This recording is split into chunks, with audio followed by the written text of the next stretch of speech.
Buenos días, vamos a presentar el caso clínico número 32 del posgrado de infectología de la Universidad Nacional de Colombia. Para el día de hoy traemos el caso de una mujer de 33 años, natural y procedente de Sogamoso, que se ocupaba como comerciante independiente y que tenía como estado civil casada. Como antecedentes de importancia, la paciente había presentado 3 gestaciones, entre ellas 2 partos naturales y tuvo una gestación ectópica con necesidad de una salpingectomía derecha por dicha gestación en el 2022. La fecha de último parto fue en el año 2017 y entre otros antecedentes de importancia ginecológicos tenía resultado de una citología vaginal en el 2022, la última referida como normal. Asimismo, la fecha de última menstruación del 22 de julio del presente año. La enfermedad actual de la paciente se presenta como un cuadro de 3 meses de evolución, de aparición de una sensación de masa y dolor de tipo opresivo en el cuadrante inferior de la mama izquierda. En ese sentido, la paciente había recibido tratamiento con ciclos de AINES con mejoría parcial, sin embargo con recurrencia de las lesiones, asimismo con tratamientos antibióticos múltiples, inicialmente con clindamicina, gentamicina por un mes de tratamiento, y posteriormente con la realización de una ecografía de mama en el mes de junio, en donde se presenta una alteración de la congenicidad del tejido fibroglandular de los cuadrantes inferiores del seno izquierdo, asociado con ectasia de conductos galactóforos de hasta 4 milímetros, con una incipiente formación de una colección en ese sentido, muy cercano al pezón, a 3 centímetros. Posteriormente le realizan una biopsia de la mama izquierda por aguja fina, en donde no se presenta lesiones que den características de infiltrados malignos o de atipia, sí con infiltrados inflamatorios agudos y crónicos sugestivos de contenidos de absceso, para lo cual recibe tratamiento antibiótico nuevamente con trimmetoprim sulfa por 14 días, y por la persistencia del cuadro consulta a Bogotá en un hospital de tercer nivel, en donde le toman exámenes de laboratorio, una ecografía de mama nuevamente e inician clindamicina.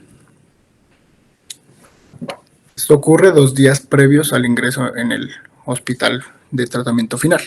En cuanto a los paraclínicos, la paciente presenta un hemograma con una leve leucocitosis sin neutrofilia, con una PCR levemente elevada y sin alteraciones en el nitrógeno ureico y la creatinina.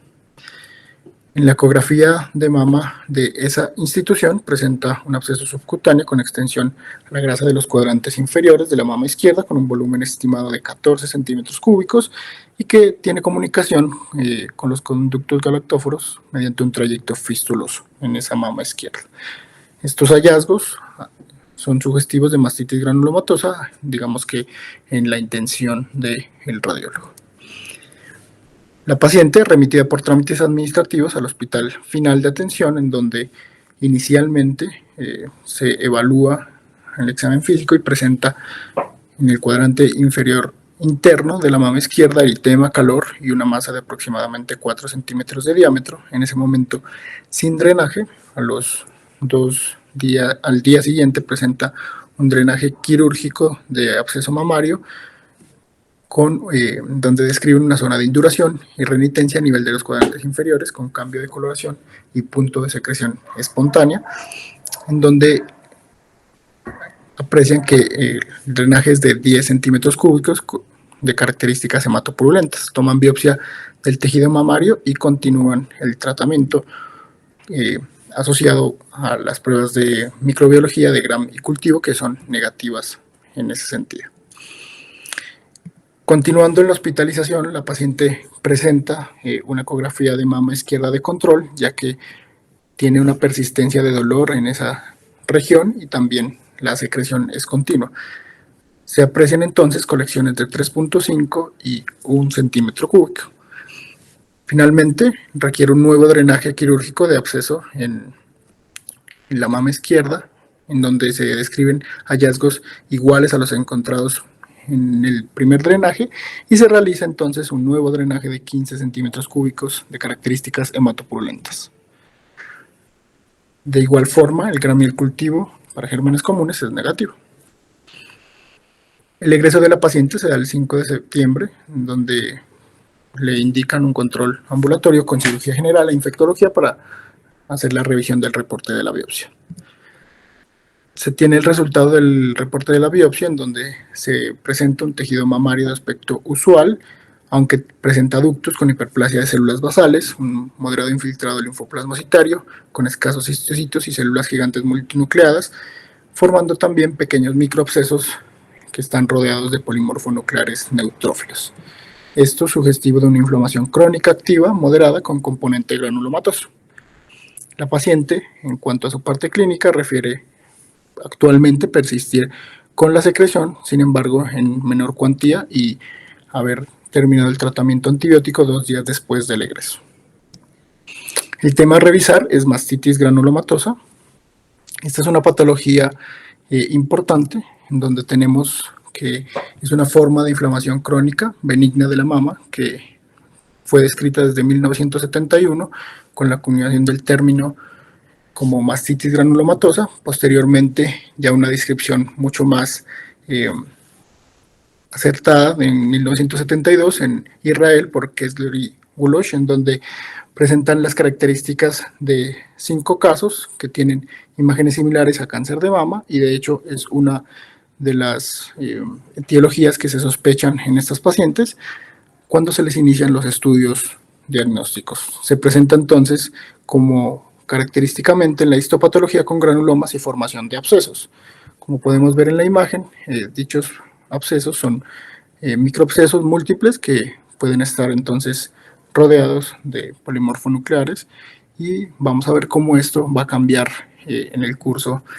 del tiempo el entendimiento de esta entidad. En general se considera que esta mastitis granulomatosa es idiopática o lobular. Digamos que esta denominación es mucho más reciente. Se tienen varios estudios epidemiológicos que han estimado la incidencia y el impacto de esta patología. En los Estados Unidos, un estudio muy nombrado es el realizado por los Centros de Control de Enfermedades, en donde se estimó para el caso de 9 casos en Indiana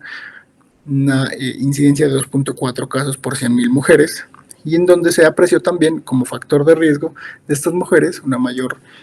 prevalencia y frecuencia de esta enfermedad en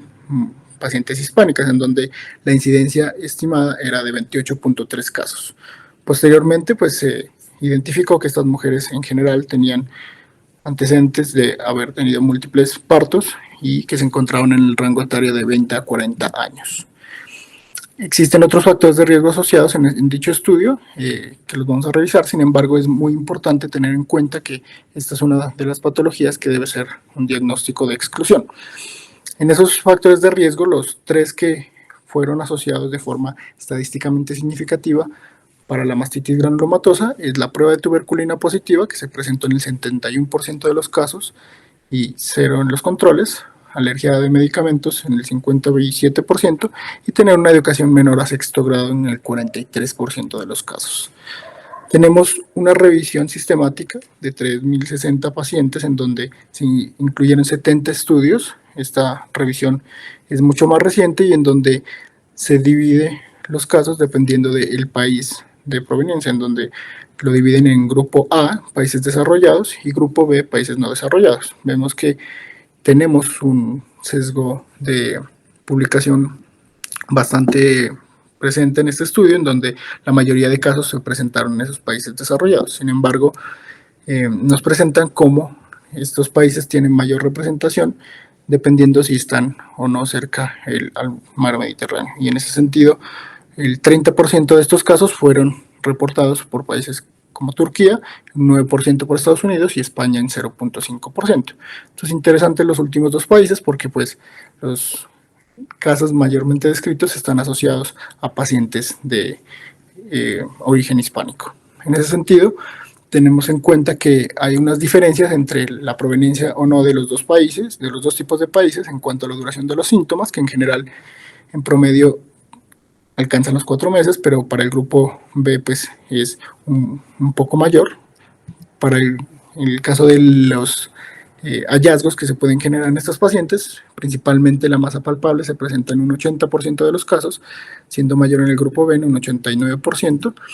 El dolor en un 96% en el grupo de países no desarrollados versus un 65%, y como vemos el uso de terapias como antibióticos, corticoides y la cirugía también se presenta en una mayor medida en los países no desarrollados. Esto, como explicación, los autores lo asocian a un diagnóstico,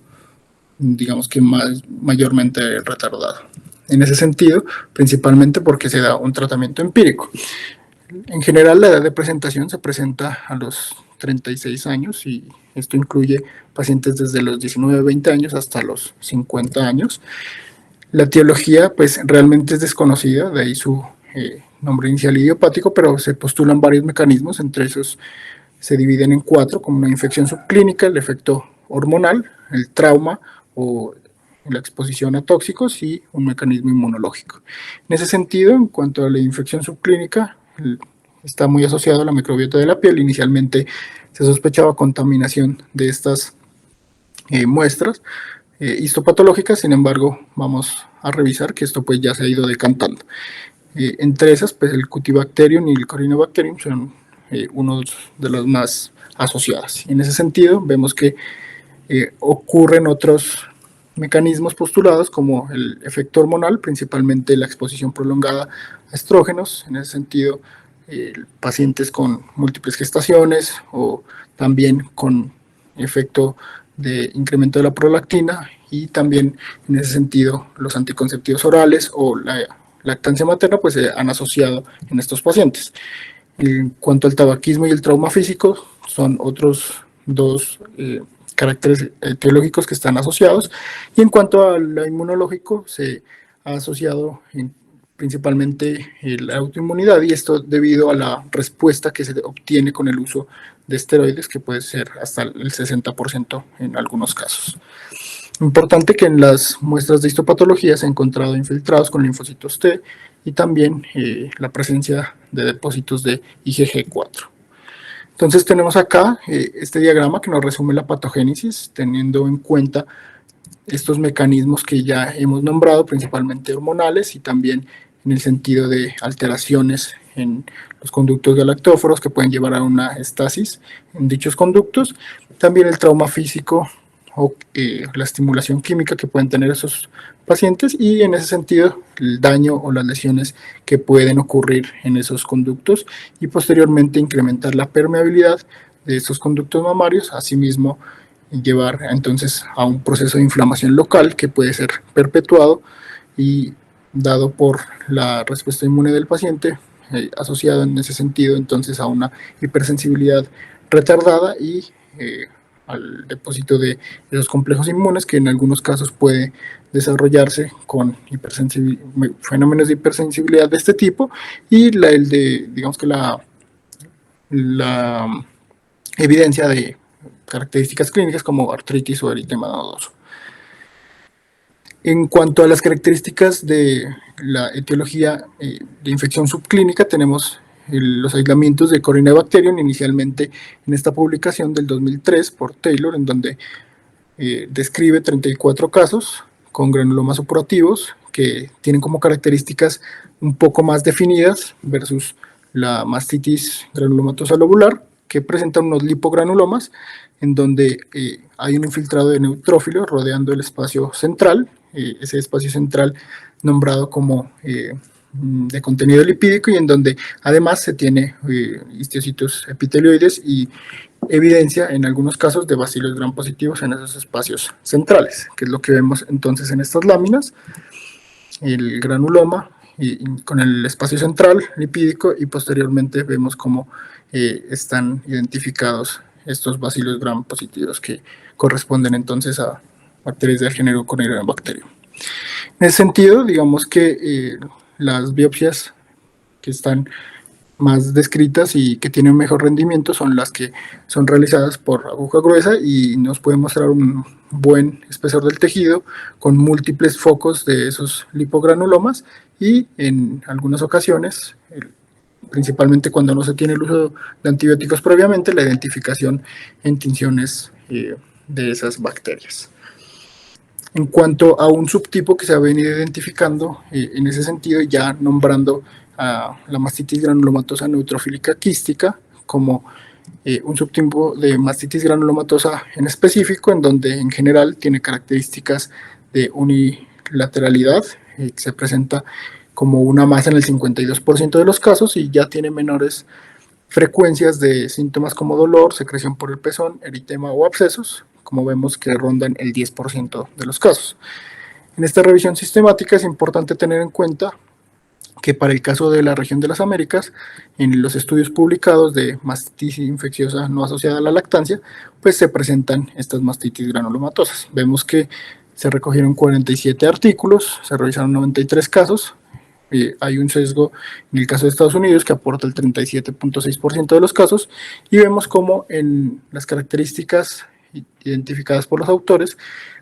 tenemos principalmente la presencia de masas a nivel mamario y abscesos, y asimismo vemos como otros síntomas que probablemente se puedan ver más asociados a mastitis asociada a la lactancia, pues son menos frecuentemente reportados, como la fiebre, la descarga por el pezón o también el dolor mamario de forma aislada. Es importante que en estas publicaciones el diagnóstico etiológico se llegó hasta el 92.5% de los casos, el 83% de quienes tenían histopatología se presentó en granulomas, y en ese sentido el 19 de esos 65 casos fueron clasificantes y 46 fueron no clasificantes. Vemos cómo en cuanto a la etiología microbiológica, principalmente hay un mayor reporte de Mycobacterium tuberculosis, posteriormente seguido de Corynebacterium y de Mycobacterias no tuberculosas, ya menos frecuentemente patologías asociadas a hongos y también a virus o parásitos en mucha menor cuantía. En ese sentido, es importante tener en cuenta que claramente el tratamiento va a estar discriminado dependiendo del aislamiento que se tenga en cada caso, y en ese sentido, pues la terapia combinada pues va a ser mucho más reportada, principalmente porque tenemos entonces el diagnóstico de una tuberculosis asociada en ese sentido. Principalmente el uso de esa terapia farmacológica se presenta, como vimos, en politerapia, pero también es importante tener en cuenta que se debe hacer un drenaje, y en estas publicaciones nos muestran que más de la mitad de los casos pues requerían drenaje para tal motivo de resolución. En ese punto vemos cómo los grupos farmacológicos de medicamentos, pues el correspondiente a los tratamientos antituberculosos, pues va a ser el del 40%, y ya posteriormente, según se tenga en el reporte, las quinolonas, los macrólidos, las sulfonamidas y tetraciclinas, pues irán en una menor cuantía. En ese sentido vemos como hay algunas características que van a hacer diferenciar, digamos que el compromiso por tuberculosis versus Mycobacterium tuberculosis o Corynebacterium, y en ese sentido vemos como la edad, pues principalmente en el caso de Mycobacterium tuberculosis, pues va a ser mucho mayor. La historia de gestación previa pues va a ser mucho mayor en el caso de las asociadas a Corynebacterium, y en donde se presentan pues factores de riesgo propios de cada una de estas infecciones, pues va a ser más reportado en el caso de las Mycobacterias no tuberculosas. Teniendo en cuenta a los signos y síntomas previos a la hospitalización de estos casos reportados, pues vemos que la masa mamaria es uno de los más reportados, y asimismo el absceso pues es más frecuentemente encontrado en el caso de las Mycobacterias no tuberculosas. Es importante que para el caso de este tipo de Mycobacterias no tuberculosas, el uso de implantes mamarios pues es mucho mayor y se asocian un 23% en esta publicación. Vemos como para el caso de nuestro país, Colombia, pues el 100% de los casos son asociados a Mycobacterium tuberculosis, y esto pues nos muestra el sesgo de publicación que puede existir, o factores pues que no se hayan estudiado, digamos que de forma más a fondo. Vemos como en cuanto al diagnóstico hay un retraso en ese estudio del CDC de estos 5 meses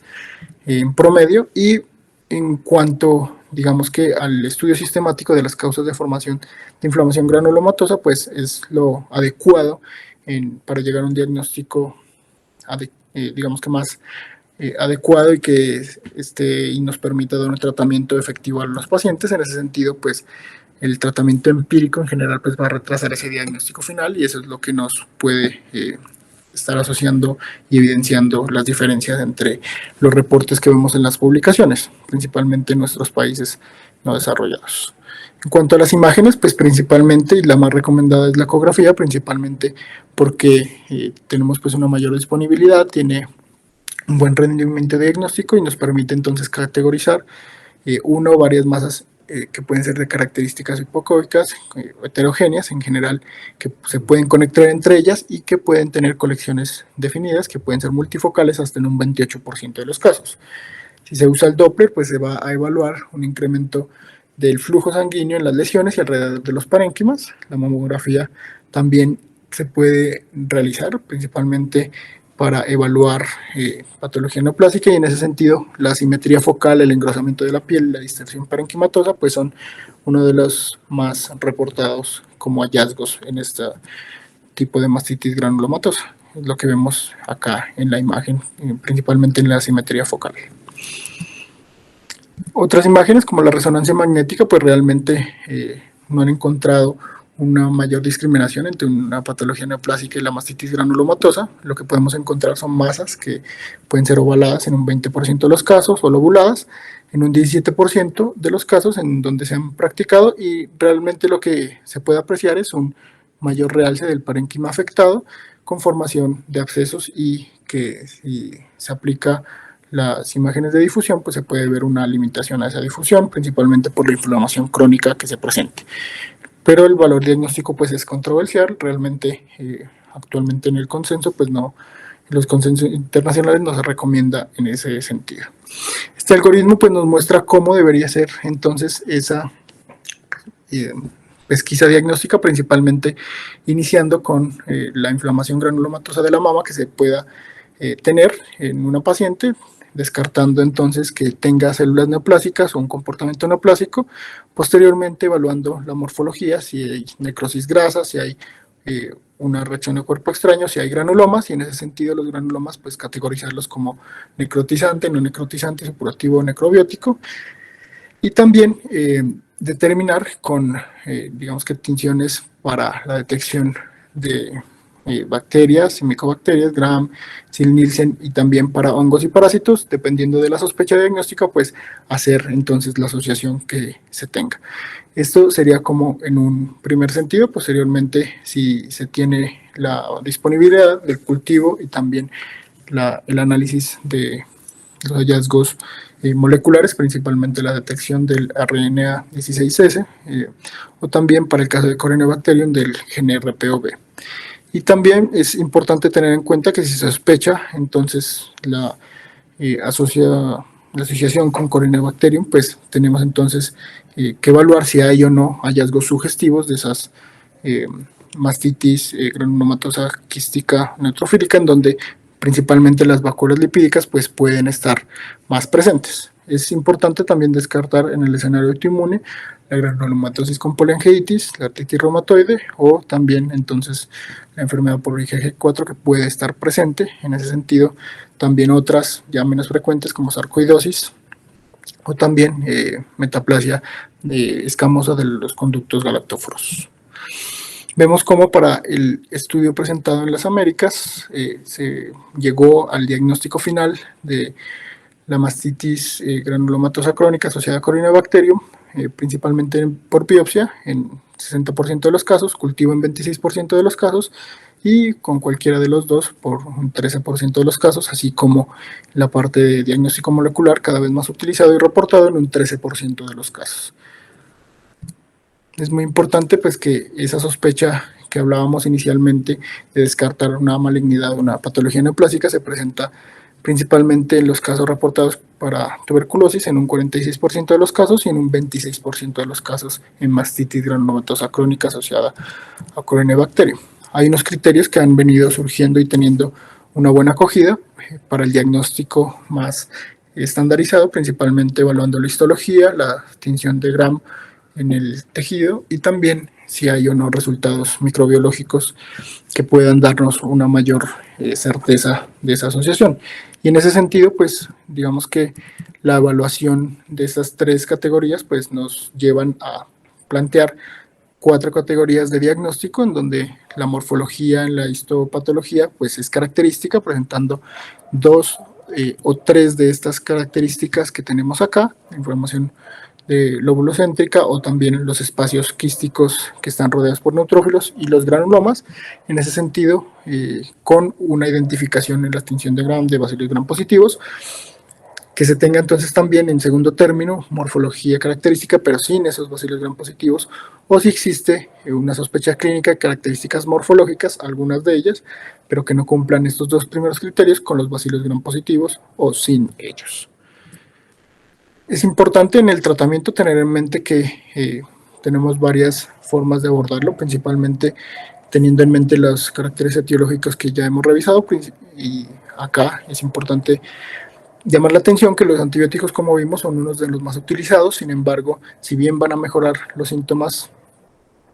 barriendo pues toda la microbiota en ese sentido y haciendo idealmente una eliminación del germen, pues vemos que en general, digamos que puede retrasar ese diagnóstico etiológico, como pudo haber sido el caso de nuestra paciente, y en ese sentido también es importante tener en cuenta que la respuesta principalmente se da con regímenes terapéuticos que son prolongados, que pueden ser hasta de 1 año. Vamos a ver un poco más de eso, pero los medicamentos que más utilizados que son más utilizados en estas patologías es principalmente la terapia con corticoides, que pueden ser orales. Esto ya viene siendo utilizado desde 1980 con prednisolona, pero también el caso de infiltraciones en la mama, en el tejido mamario, en donde pues tiene una buena respuesta que puede llegar hasta el 60-70% de los casos, dependiendo de si ya se han realizado y otras terapias como el uso de antibióticos u otros inmunosupresores, o también dependiendo del estadio clínico. Vemos que otra opción es la cirugía y inmunosupresores diferentes, principalmente los más reportados es el metrotexate. Tenemos esta entonces posición de este consenso internacional, principalmente de autores asiáticos, en donde además de ya haber revisado, digamos que las características clínicas, las características histológicas y demás, dependiendo de los factores asociados que encontremos en cada uno de los pacientes como etiológicos y que pueden perpetuar el proceso inflamatorio crónico, dar un tratamiento asociado a dichos procesos, como el caso de la hiperprolactinemia, o en el caso entonces de los corinobacterios, en donde pues el uso de antibióticos, y acá nos asocian principalmente como recomendación rifampicina por un estudio que dio tratamiento entre 6 y 9 meses con resolución de todos los casos. Este estudio fue de 24 casos, pero es importante tener en cuenta que acá la justificación es que puede existir entonces microbiota mixta y que tendríamos un mayor amplio espectro asociado también con el tratamiento para micobacterias. Sin embargo, esto es apenas un consenso que puede, digamos que, tenerse y manejarse con cuidado, ya que vemos cómo el rango de manifestaciones en esta enfermedad pues es amplio, desde una enfermedad autolimitada, que se presenta en menos del 10% de los casos, una enfermedad ya con cambios congestivos y con masas de más de 5 centímetros, la formación de abscesos, o que sea ya refractaria, en donde se requiera, digamos que ya una resección quirúrgica que puede ser hasta completa de la mama. La recurrencia, y ya para finalizar, pues es bastante reportada en estas publicaciones, que puede llegar hasta el 24.8% de los casos en seguimientos de hasta 18 meses, y vemos cómo más riesgo están las mujeres jóvenes con masas palpables a finalizar el tratamiento propuesto, principalmente esto dado en los regímenes con corticosteroides, cuando se evidencia una infección por Corynebacterium, gestantes o lesiones con drenaje a piel. Vemos acá como una paciente de 36 años en donde se presenta con una mastitis en la gestación, pues digamos que le da mayor riesgo de esa recurrencia. Y como mensajes para llevar a la casa, es importante tener en cuenta que la mastitis granulomatosa es una patología si bien poco frecuente, pero debe determinarse como criterio de exclusión en su denominación granulomatosa lobular, principalmente cuando no se tenga entonces una asociación infecciosa o autoinmune